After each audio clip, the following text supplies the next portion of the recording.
Every person has a name in their life. Even those who don't know what they really want from life at all, they still have a next level to find out what are their actual goals. But definitely not everyone knows how to reach that level. Or even if they know, they're too shy, afraid of something, or being unconfident in themselves.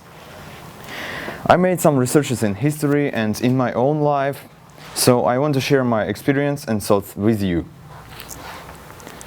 The one who wants will achieve more than one who can. This is a famous phrase of a famous American psychologist, Heorhii. By the way, I really like this phrase, and I use it every time it seems to me that I'm not able to achieve something or to make through some problems. It really is. Sounds a bit hard, but let me explain. Let's imagine that there is an average guy whose name is Peter.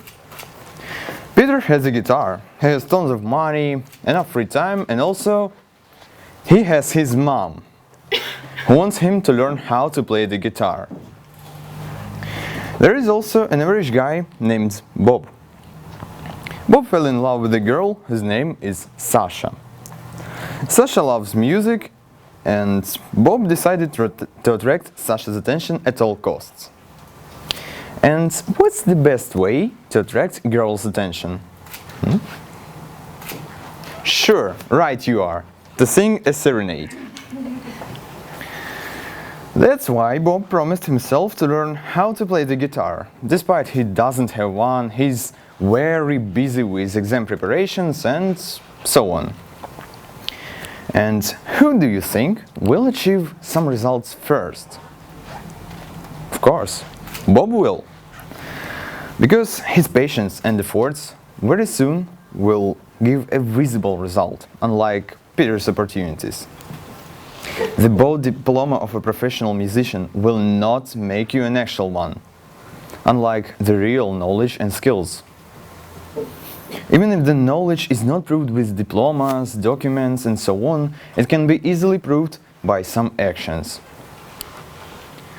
So, you got the point. It's not only about guitars and music, it can be everything, like learning a new language, English for example, or just anything else.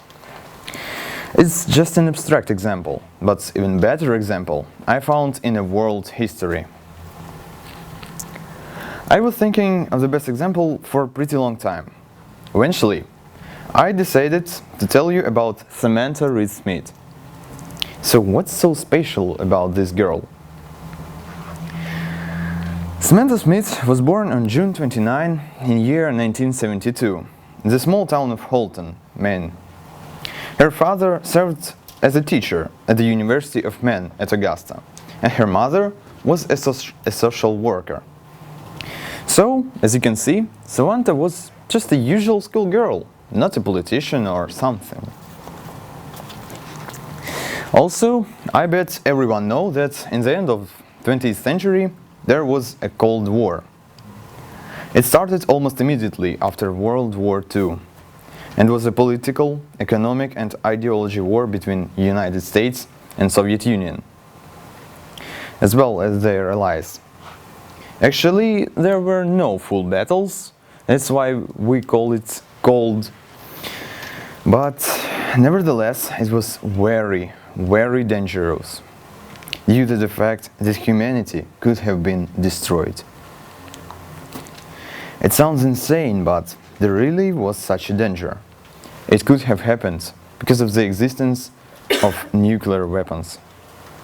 Terrifying weapons, the use of which could have led to the complete annihilation of the whole entire population of the Earth. Can you imagine no people at the Earth at all? So, once in November 1982, when Smith was 10 years old, she wrote to Soviet leader Yuri Andropov, seeking to understand why the relations between USA and USSR were so tense. Samantha's letter was published in Soviet newspaper, and Andropov even answered her. He invited Samantha to the Soviet Union to see for herself that people in the Soviet Union don't want the war at all. And Samantha came to USSR. After her visit, she was interviewed many times. She visited many other countries, Great Britain and Japan. And she also wrote a book. Sadly, Samantha Smith died in an accident plane crash. So, just a usual schoolgirl.